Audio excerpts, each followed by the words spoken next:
asalaamaaleykum wa rahmatullah mbokki jullit yi mbokki taalibe yi yéen ñi xam ne baax si Ahlu Café TV ba léegi rek ñu ngi ko ànd ak soxna maam Issa Mbacke Ahlu Café su yotaayu fukki fan ak ñeent ci weeru koor gi édition 2025 ñu ànd ko ak seen site bi naan Ahlu Café TV ba léegi rek ngeen gis noonu comme ni ñu ko baaxoo la amale saa su ne Ahlu Café Touba yokk ba nekk noonu suñu jiital jëwriñ soxna May Bousso suñ maam Thierno Ndiaye suñu yaay Fat Diagne soxna maam Diarra Mbacke suñ naar jenn suñ xaarim daanaka buñ leen liimee rek dana mën a liimaale mboolem jëwriñ yi nga xam ne ñoo fa ne ngeen gis noonu soxna May Bousso nekk noonu waaye fekkoog soxna maam Diarra Mbacke ak ñi nga xamante ni ñoom la baaxul àndal ci liggéey borom Touba bi ngeen gis noonu ñu nekk fi nga xamante ni rek moo di yokk yi muy fi nga xamante ni moo di kër Sëñ Touba bi nga xam ne moo jàkkaaroo jumaa ji ci pale bi waaye nag gis ngeen noonu organisateurs yi nekk noonu ginnaaw xam mbokki taalibe ñu ngi toog ci li nga xam ne moo di sàppe yi di taaxaru li nga xam ne moo di waxtu bi incha allah ngir ñu amal li nga xamante ni moo di dog bi waaye ku wax liggéey wax sécurité yi nga gis ñoo nekk noonu ngir bañ liggéey bi débordé ñoom tamit ñu nekk noonu ñuy jàmbaar ñu leen jaajëfal baax ci liggéey bi am solo bi nga xamante ni ñu ngi siy jàpp saa su ne ànd koog Ahlu Café Touba waaye gis noonu organisatrices yi nekk noonu ginnaaw bi nga xam ne ñoom tamit dagg nañ bëri ba noppi ba soos ko def lépp macha allah waa café gi nekk noonu si njiital jëwriñ Serigne Dame Café ak personnel bi nga xamante ni ñoom la baaxoo àndal saa su ne ci liggéey borom Touba bi di ko jàppale ki nga xamante ni moo di soxna maam Issa Mbacke Ahlu Café gis nañ Serigne Dame nekk noonu ci kaw machine bi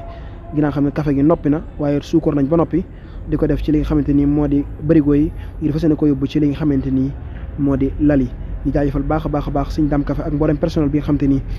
ñoom lañ àndal ci liggéeyal borom Touba bi jàppale ki nga xamante ni moo di soxna maam Issa Mbacke Ahlu Café nga gis noonu rek mbokki taalibe yi ñëw di jël si café yi ñi ngi di barkeelu ngir fas yéene ko yóbbu seen kër waxtu bu jotee incha allah ngir ñu amal li nga xamante ni moo di dog gis noonu machine bi nekk noonu waaye nag mbokki taalibe yi nekk noonu waaye nag ku ne xam ne Baye Fall yi buñ indee li nga xam ne moo di seen ndog yi ba noppi dañ fiy jaar yëkkati baatu laa ilaaha illallaah waaye bu ñu paree nag daal di barkeelu ci café gi daal ñuy ñaanal daal di yeewee ko waat ba suba gis noonu ñi nga xam ne ñooy service ñi nga xam ne moo di Baye Fall yi sëñ maam Cheikh nekk noonu macha allah ñu koy jaajëfal bu baax a baax waaye ba léegi rek ngeen si noonu rek Ahlu Café fin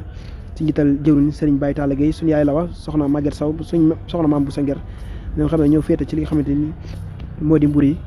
nga xamante ne ñoom dañ koy dagg di ko soos di def lépp macha allah gis noonu ñu nekk ñu jàmbaar ñu leen jaajëfal bu baax a baax ci liggéey am solo bi nga xamante ni ñu ngi koy jàppale ki xam ne moo di soxna maam Issa Mbacke waaye ko nga xamante ji nag daayira Ahlu Café bu Mouhamed Ndiaye bëgg Bamba ci téléphone ak ñeent yi ñoo ko aaye indi teraanga yu am solo yi jébbal ki xam ne moo di soxna maam Issa Mbacke Ahlu Café macha allah ñu sant bu baax soxna maam Diarra Kéré suñu Safa Thioune suñ daam ak ñi nga xam ne ñoom lañ seqal liggéey borom Touba bi waaye nag ba ñu ñëwee nag teraanga yu am solo yi jébbal na nag ki nga xamante ni moo di soxna maam Issa Mbacke Ahlu Café waaye soxna si sant leen gërëm leen ci teraanga bu am solo bi nga xamante ni ñu ngi koy jàppale ki nga xam ne moo di soxna maam Issa Mbacke Ahlu Café di gis noonu mbokki taalibe yi nga xam ne